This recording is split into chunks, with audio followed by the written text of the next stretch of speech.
What is Buddha philosophy? అంటే మనసు నిలబెట్టడానికి అప్పటి వరకు సమస్త మానవ జాతి నానా ప్రయత్నాలు చేసింది. జస్ట్ శ్వాసని మీద ఫోకస్ చేస్తే మనసు నిలబడుతుందని చాలా సింప్లిఫై చేసిన ఒకనొక ఎక్స్ట్రాడినరీ బీయింగ్ అది. అదొకటి. బుద్ధుడి యొక్క ఫిలాసఫీ చాలా డైమెన్షన్స్ ఉన్నాయి. బట్ ఓవరాల్గా నువ్వు అర్థం చేసుకోయిందంటే ఏదైతే శాశ్వతము కాదో దాని పట్ల నువ్వు అటాచ్మెంట్ ఉన్నప్పుడు సఫరింగ్ ఉంటుంది అనేది చెప్పే ప్రయత్నం చేశారు అందరూ. బట్ ఒక్కొక్కరిది ఒక్కొక్క పద్ధతి. ఇప్పుడు నేను ఉపదేశసారం బుక్ రాస్తున్నా, అందులో ఈ కాంటెక్స్ట్ చాలాసార్లు వస్తుంది. ఒక్క మాటతో అర్థమయ్యే వాడికి ఏ ఫిలాసఫీ కర్లే, అర్థం చేసుకోలేని వాడికి అప్పుడు ఫిలాసఫీ స్టార్ట్ అయింది. ఇప్పుడు ఇక్కడి నుంచి అట్లా పోతే మా ఇల్లు వస్తుంది, ఎండ్ అయిపోయింది ఫిలాసఫీ. అర్థం కావాడికి ఇప్పుడు ప్రశ్న అడుగుతావు కదా నువ్వు, అంటే ఇక్కడి నుంచి అక్కడ పోయిన తర్వాత రైటా లెఫ్టా అన్నప్పుడు వస్తుంది.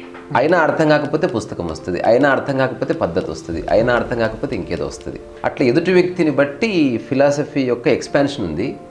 రైట్ పర్సన్ కనుక ఎదురుగుంటే త్వరగా ఫిలాసఫీ ఎండ్ అయిపోయి ఇద్దరు ఆచరణలో పడి మౌనంలోకి ఎంటర్ అయిపోతారు. అంతే. ఇది ఎలా ఉంటుందంటే ఇద్దరికి డ్రైవింగ్ వచ్చిన వాడు ఉన్నారు అనుకో, డ్రైవింగ్ గురించి తప్ప అన్ని చర్చిస్తారు.